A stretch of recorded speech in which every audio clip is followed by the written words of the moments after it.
Halo, kembali lagi bersama kami di Partai X. Kami ingin satu bangsa, satu kemakmuran. Gejala psikologi pemimpin pendendam dan haus kekuasaan. Sejarah memberikan banyak contoh pemimpin yang dibakar dendam hingga melakukan tindakan-tindakan sembrono dan merusak.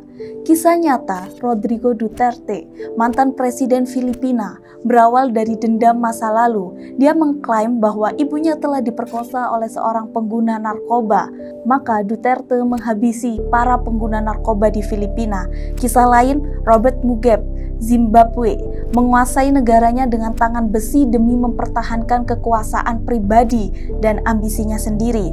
Semua kisah itu bermula dari dendam seorang pemimpin.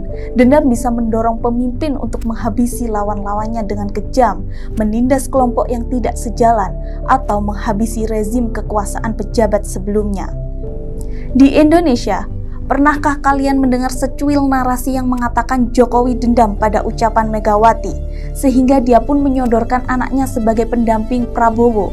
Sementara kisah Megawati pun juga diduga dibumbui dengan ajang balas dendam. Ayahnya yang merupakan presiden pertama dilengsarkan pasca Prahara 1965. Sebagai seorang anak, dia tidak terima dengan perlakuan tidak hormat itu.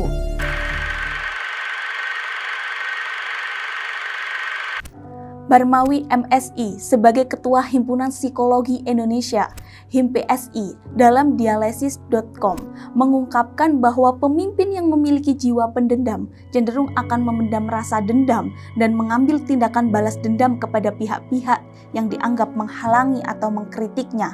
Hal ini tentu tidak sehat dan dapat memicu terjadinya perpecahan.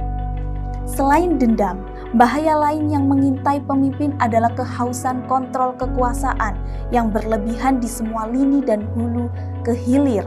Kekuasaan memang bisa memberikan rasa percaya diri dan kendali. Namun, jika tidak terkendali, nafsu untuk kontrol kekuasaan ini bisa membuat pemimpin lupa pada tujuan utama mereka untuk mengabdi kepada rakyat. Pemimpin seperti ini cenderung mempertahankan kekuasaannya dengan cara menindas suara-suara kritis dan mengubah sistem pemerintahan. Indonesia tentu tidak mengharapkan mendapatkan pemimpin yang demikian, apalagi bangsa ini tidak bisa membedakan negara dan pemerintahan. Mendapatkan pemimpin pendendam dan haus kekuasaan pada kondisi sekarang hanya akan membawa negara dalam kehancuran. Jika sudah begini, lantas rakyat bisa apa? Mencapai kesejahteraan apalagi keadilan sosial bagi seluruh rakyat bisa jadi hanya wacana belaka. Kekuasaan mengakibatkan seorang buta mata dan tuli telinga. Mulut hanya digunakan untuk berbicara omong kosong tanpa ada aksi nyata. Perlu kita ketahui kekuasaan merupakan sebuah konsep yang telah memikat dan menggerakkan manusia sejak awal peradaban. Dari para raja dan penguasa hingga pemimpin modern, banyak yang terobsesi untuk meraih dan mempertahankan kekuasaan. Namun, mengapa obsesi ini begitu mengakar dalam diri manusia? Partai X menerjemahkan bahwa kekuasaan di dalam kacamata politik harus digunakan secara efektif, efisien, dan transparan untuk kesejahteraan masyarakat. Jika politik hanya diperebutkan, maka rakyat tidak akan pernah mendapatkan laba.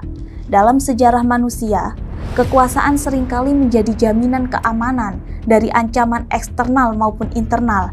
Para penguasa membangun tentara dan sistem pertahanan untuk melindungi wilayah dan rakyatnya.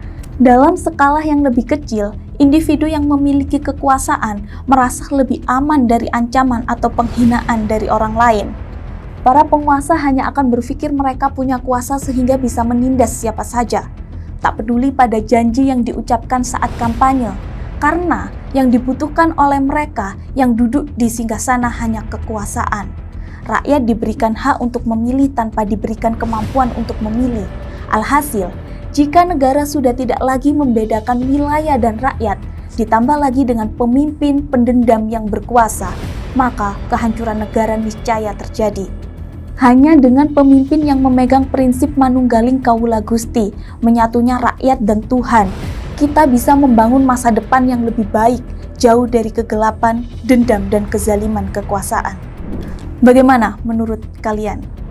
Jangan lupa like, comment, and subscribe, dan kami Partai X pamit. Kami